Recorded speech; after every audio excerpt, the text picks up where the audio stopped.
Hey guys, it's June gloom. So enjoy the little bit cooler weather we're having for 1 month before we get the 100-degree days of July. It's about 70 degrees right now. It's feeling really nice actually. I wanted to talk to you about long distance riding, and I also wanted to talk to you about the environment and keeping your gear as long as possible and stop ruining the environment with disposable bikes.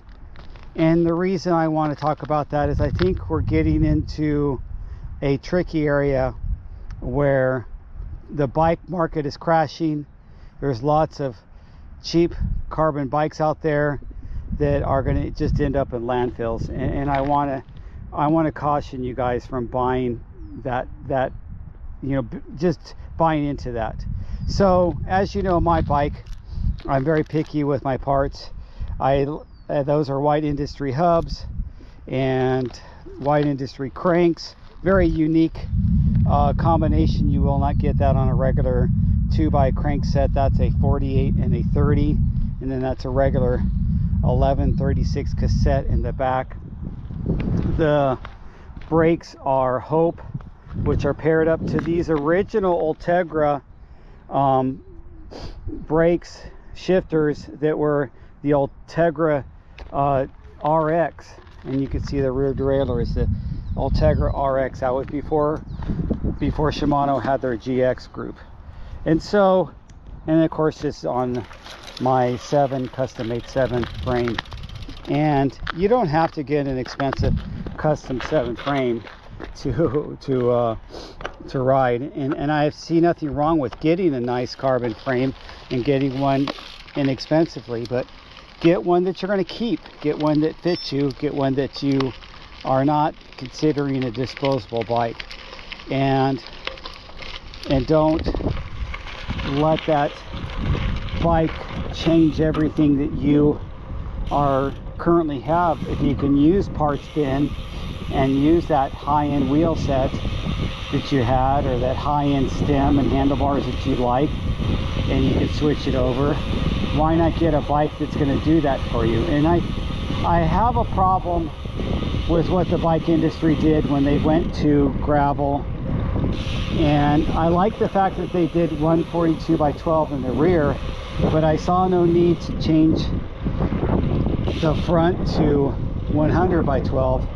The 100x15 that they originally did was fine, and that meant you would be able to recycle and reuse your mountain bike stuff that you had, that was the 142x12 rear and 100x15 front, when the mountain bike industry went to Boost here in America. Okay, so you guys got to understand, other countries are not as stupid with their money and hobbies as Americans, and don't get driven by marketing as much as Americans, and they still have regular bikes. They still have bikes with quick releases, but those, I wouldn't want to have one of those bikes, but still they didn't buy into all these changing standards. They still have, I don't believe in the square taper bottom bracket, but they still have square taper bottom bracket. But the point is, it's a threaded in bottom bracket, and it's, I mean, those bearings last for a long time. We switched our bottom brackets to, now we've landed on T47. This bike isn't T47, but my newer one is. This is a standard 6873 threaded bottom bracket shell, and White Industry kept on the square table for a long time too, but they switched to a spline, and they have a modular system. So if I wanted to use these crank arms and put them on a mountain bike, I could get a spindle that's a little bit longer that would fit a mountain bike and also even fit the boost. So that was one thing that they did with them, with their stuff, is they make it modular and sustainable. But I want to talk about that. Do you think hobbies like cycling need to be sustainable, where you keep using stuff for years and keep it going and just press in new bearings and new seals and re-grease things and sand things and repaint things and all that other stuff? Should you be doing that? And I say, why not? Why does your bike have to be, you would do that with a piece of old furniture that you really like, you would refinish it. Why not keep your bike going? And why not think of your bike as something that you're going to get that bike and cherish it and maybe hand it down to your kids when you can't ride it anymore?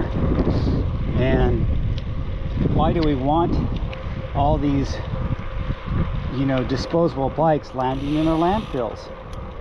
I think we have to think about it. If we are trying to keep our outdoors as a nice place to enjoy exercise, you got to think, what are we doing to keep the outdoors that way?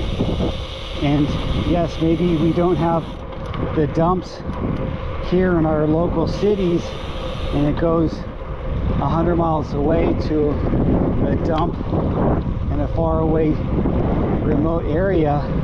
But do you really want dumps filled up and all that stuff draining into our groundwater? Do you really want all that stuff just festering there? With, we're talking about, you know, carbon fiber lasts forever. Not forever, but it lasts a long time. And all these batteries and everything else, I don't know, guys, it bothers me. And I just can't get over the fact that people think of just buying cheap and don't think of the bigger picture, when the value is in having something that lasts. And you can, yes, this tie frame bike with all my parts, yes, I could have probably bought 2 or 3 carbon fiber complete builds with the latest group on there, but I don't need 2 or 3. I can only ride one bike at a time, and I do have a stable of bikes, but I also use my bikes for different disciplines. When you see my other video where I talk about the stable of bikes that I'm riding this year, with my 2 different gravel bikes and my 2 different mountain bikes. So I just want you guys to think of that. These are not something small. These are pretty big. These are not like overbuying shoes, which I think people do that too. But think about that. Yeah, apparel is another issue. People overbuy apparel. What the gear I'm wearing right now, let me show it to you and get your opinion. It's also because I never got fat, so I've stayed the same size since I was riding a long time ago. But let me show that to you so wind doesn't be off the bike. But this is a jersey that I got from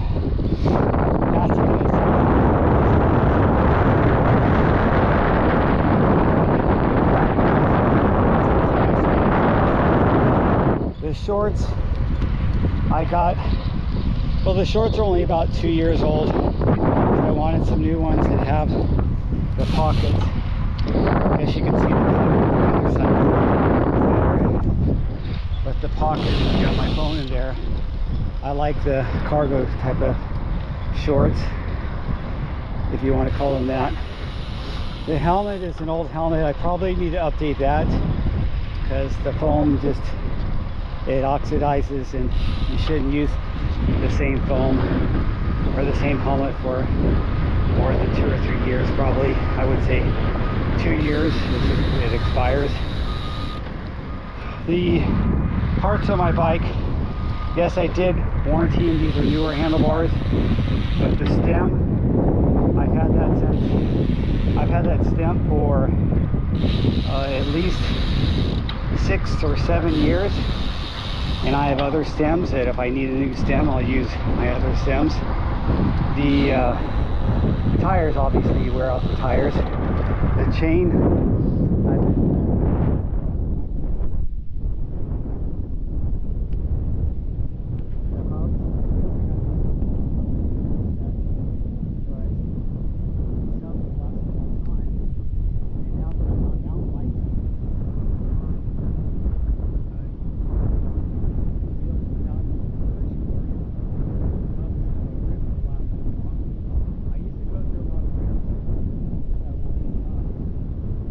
that's not a problem. The bag, already used on 2 different bikes, but because the bag made here in America, thanks for one of my viewers, subscribers, telling me about rock ice. Here's my flat right here.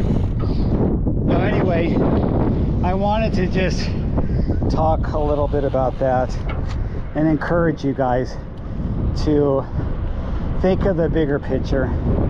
Think of why you should prioritize things that are sustainable and use bike parts and use apparel as long as you can, and not just think, oh, it's going to wear out.